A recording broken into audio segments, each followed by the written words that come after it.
This lesson is for FST, lesson 10.1 on combinations. Students will be mostly using a baby calc for these questions, but there will be some instances where you'll be allowed to use a graphing calculator, and I'll identify those as we go through the examples. First of all, we need to review something from lesson 6.4, when we first learned permutations. Remember that permutations are when you arrange things in a certain order. The symbols used for permutations is a capital P with two subscripts.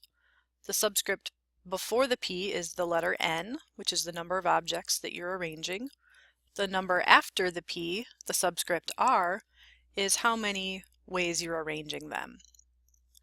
The shortcut that I had told students was to start with the N number and fill in the number of blanks for R until the factorial is finished. The factorial symbol, remember, is the exclamation point. And the way that you calculate a permutation is you take n factorial and divide it by the difference of n minus r factorial. Let's put that into practice now with some specific numbers. If n on my first example is 9 and my r is 6, I would calculate 9 factorial over, careful, don't say 6 factorial, it's going to be 9 minus 6 factorial, which is 3. When you do 9 factorial, remember that the factorial symbol says to start with the number that's given. Now decrease the number by 1, as it says here, and then keep decreasing until you get all the way down to the number 1. So 9 times 8 times 7 times 6 times 5 times 4 times 3 times 2 times 1 is the same as 9 factorial. On the bottom we're going to do 3 factorial, 3 times 2 times 1. That's the basic setup. Now, usually when you do a fraction with factorials, there are things that can cancel. And in this case, there are. 3 divided by 3 is 1, 2 divided by 2 is 1, 1 divided by 1 is obviously 1. If we had used my shortcut to do this problem, we would have gotten the same thing as what has resulted after we simplified. We would have done 6 blanks of space. Starting on the left, you begin with the n value, 9, and then you do the factorial until all the blanks have been filled. 8, 7, 6, 5, 4, which is exactly what we got when we did it using the formula. Now when you multiply all of that out, you get 60,480.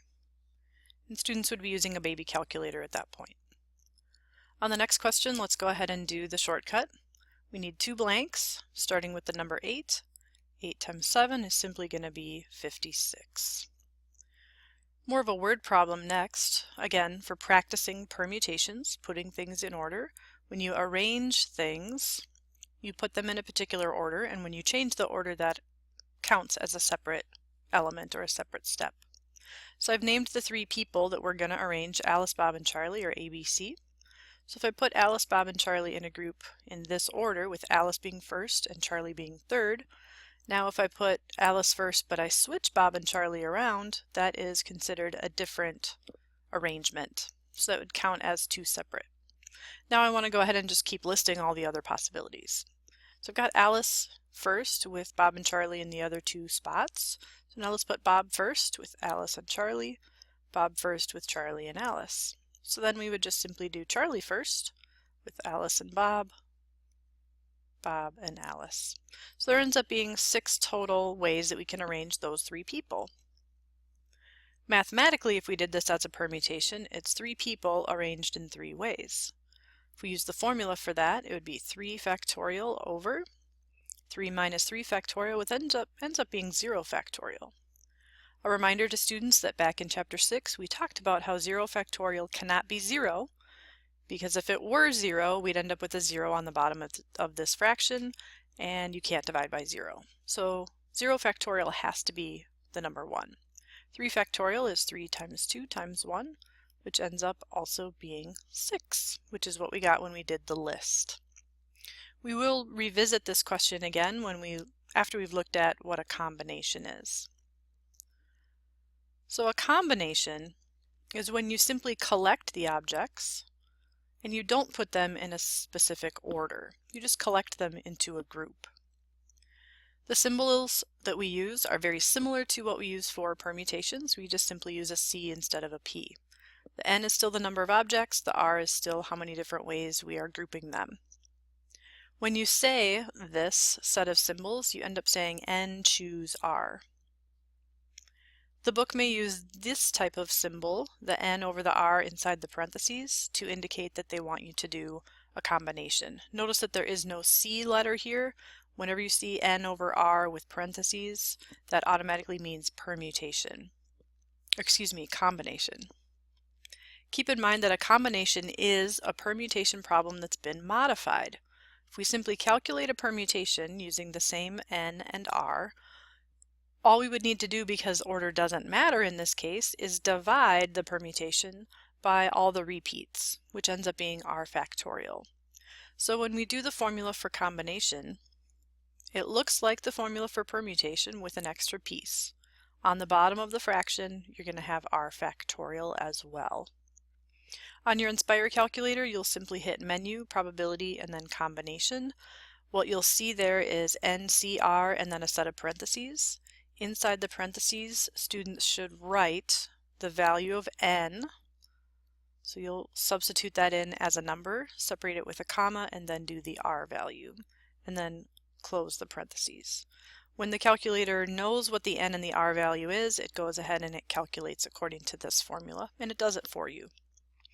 On the TI 83 and 84 calculator, you're going to do almost the same steps here, but instead of menu, you're going to hit the math button, making sure to put the N value first. So on the TI 83 and 84, do the N value, type that number in, then do math probability combination, and then do the R.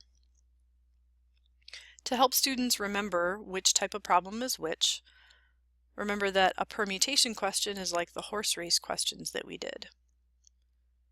The horses are going to cross the line in a certain order. Someone's going to be first, someone's going to be second. So a horse race problem is always going to be a permutation question. If we had 7 horses racing, we'd have 7 horses arranged in 7 ways. The way that we would calculate that is by doing 7 factorial over 0 factorial. That ends up being 7 factorial, which is a very large number. So there's 7 factorial different ways to arrange the horses in a 7-horse race. Let's contrast that now to assembling ingredients for trail mix. Trail mix usually is the generic term we use for putting together snacks that you can nibble on, like raisins, M&Ms, dried fruit, nuts, and so on. If you assemble all those ingredients into a bag, the order that you put the ingredients into the bag doesn't matter, because by the time you're ready to eat it, all the ingredients will have been mixed up, and the end result is still trail mix. If you put in the M&Ms first, that doesn't change the outcome. It's still going to be a trail mix when you're all finished. So a 7-ingredient trail mix situation is going to be a combination, because all you're doing is combining the ingredients. So that one's going to be 7 choose 7, and the way that you calculate that is the same as the permutation with an extra 7 factorial on the bottom. 0 factorial is 1, so you're basically going to do 7 factorial divided by itself. So when you take 7 ingredients and you mix them into a group of 7 things, that ends up being one set of trail mix, or one outcome. So it doesn't matter what order you pour them in, you're always going to get a group of trail mix. So I'm hoping that that helps students remember when to do permutations and when to do combinations. Moving on, we're going to do the 3 book examples that are provided, starting with example 1. A restaurant menu has 10 appetizers, 12 main courses. You and your friends decide to order 6 appetizers and 4 main courses that you are going to share. In how many ways can you do this? We're going to have 2 combinations that we're going to combine here. One for the appetizers. There's 10 available, you and your friends are choosing 6. Then there's 12 main courses, you and your friends are choosing 4. And then to combine the 2, we simply multiply. So let's go ahead and use the formula here to calculate 10 choose 6 and 12 choose 4, and then we'll multiply. This would indeed be a baby calculator question, so students should be using that tool to work on this problem. For the first one, you would do 10 factorial on the top, the subtraction of the 2 on the bottom, which is 4 factorial, with the extra r factorial or 6 factorial on the bottom. Same thing will be true over here, 12 factorial on the top. 12 minus 4 is 8 factorial on the bottom with a 4 factorial. It's coincidence that we ended up with a 4 on both sides. Now let's talk about how you'd set it up. 10 factorial on the top is going to be 10 times 9 times 8 times 7. I'm going to stop there because looking at the bottom numbers, the bigger of the two is the 6. 6 factorial on the bottom is going to cancel out all the 6 and everything below the 10 factorial here. So we're finished up top because the 6 factorial on the bottom will cancel out the rest. We still, however, have a 4 factorial that's sitting there, so that's going to be 4 times 3 times 2 times 1. Let's do the same thing over here. 12 factorial on the top, which is 12 times 11 times 10 times 9. I'm going to stop there because the 8 is the bigger number on the bottom, so that's going to cancel out everything that's left on that. Divide it now by whatever's left, 4 times 3 times 2 times 1. When you calculate the top and the bottom of the first fraction, you get 50/40 over 24. Same thing on the second fraction. On the top you get 11,880, on the bottom you still get another 24. So you can either multiply across and then divide, or you can divide and then multiply. Either way, your final answer is 103 or 103,950. Second example is a little bit easier actually than the one that we just looked at. A vocabulary test has 30 questions. Each correct answer is worth 1, each wrong answer is worth 0. How many ways are there of scoring 25 points? So we don't care which 25, we just need 25 of the questions to be correct. So the order that they're in or the order that you get them in doesn't matter. We have 30 questions that we're sifting through. We're trying to get 25 of them right, so we're trying to get 25 points. If we set it up according to the definition, 30 factorial on the top, 30 minus 25 is 5 factorial on the bottom. Now that it's a combination, however, we're going to say times 25 factorial as well. And when you write that out, 30 times 29 times 28 and so on. I'm going to stop at 25 because the 25 on the bottom will cancel out anything else on the top. And then I still have 5 times 4 times 3 times 2 times 1. So when you calculate the top, you get 17,100, 720. On the bottom you get 120. When you divide those, I forgot a 2 there, 142,506. Now our third one that we're going to look at is the most challenging. Students do need to be comfortable with this question even though it's a little bit challenging.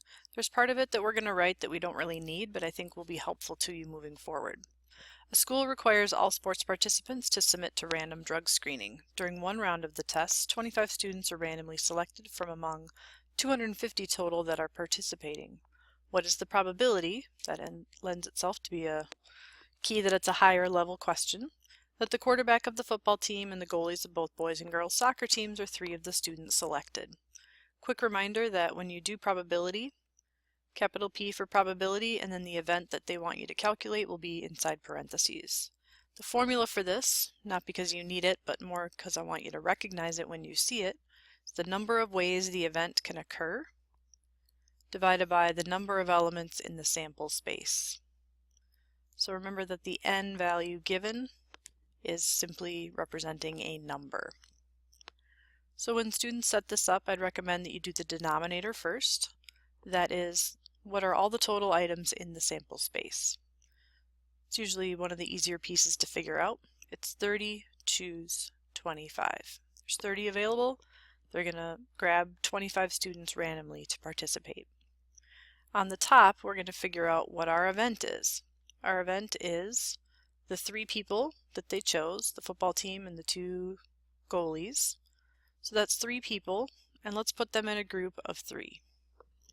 So remember, when the N and the R are the same, you're going to say then that 3 choose 3 is simply going to be a 1.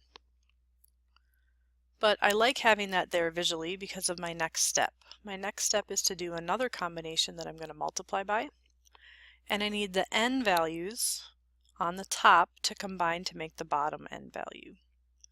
So in this case, 3 plus what is 30, and that should have been a 250, shouldn't it? There we go. So 3 plus what is 250? Clearly there, when you do a little subtraction, you're going to get 247. Do the same thing with the R values. These two R values have to combine to make 25. So this R value must be a 22. Now when you calculate,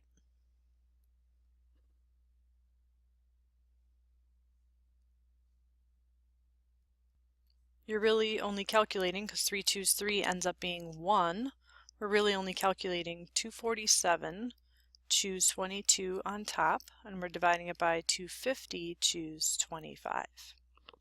So now let's talk about how to calculate that. I'm going to circle here and use color to try to help you visualize the track that's going to happen next. I'm going to do the top of the fraction in green, 247 factorial over the difference in the two is 225 factorial, and then the R value is the second number given. In this case, it's a 22 factorial. We're going to divide that by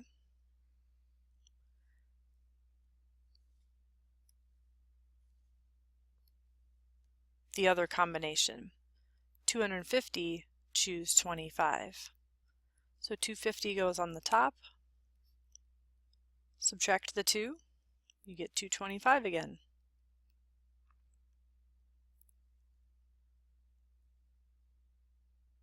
And then the 25 factorial has to be there as well. Now just a reminder that when you divide fractions, first fraction stays the same,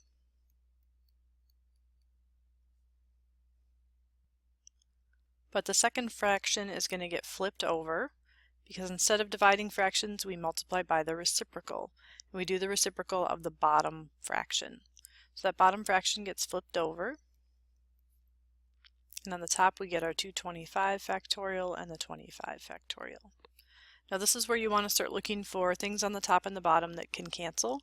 Some of them you're actually going to physically be able to cancel, because 225 factorial is on the top and on the bottom. So those can completely go away, because those are both going to turn into a 1. Let's look at the 247 and the 250.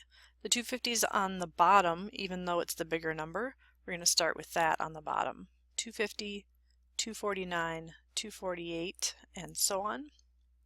However, I'm going to stop at 248 because the 247 is going to take care of everything from that number and beyond. So on the top, my 247 factorial doesn't even get to get written, because it's going to cancel out whatever is left over here. We're going to do a similar technique for the the 25 factorial and the 22 factorial. 25 is the bigger number, so that's the number that you start with. And I almost put a 22 there, but I know we don't need the 22, because everything from 22 and lower is going to get canceled out from this 22 here. Now you just multiply on the top, multiply on the bottom, and then you can divide. And when you divide, you might get a decimal like 0.000893 approximately. You could change that number, 894. You could change that number to a percentage, since they are asking us for a probability. You just move the decimal point back 2 places, so you'd get 0.0894%. Keep in mind that it might be given to you in scientific notation form. In that case, it would be something like this, 8.9 times 10 to the negative 4. Know that that answer is correct. However, I'd be looking for it more in decimal or percent form. There are some questions that I'd like students to look at now. So copy these down and try them on your own. Pause the video, and then the answers will be displayed shortly.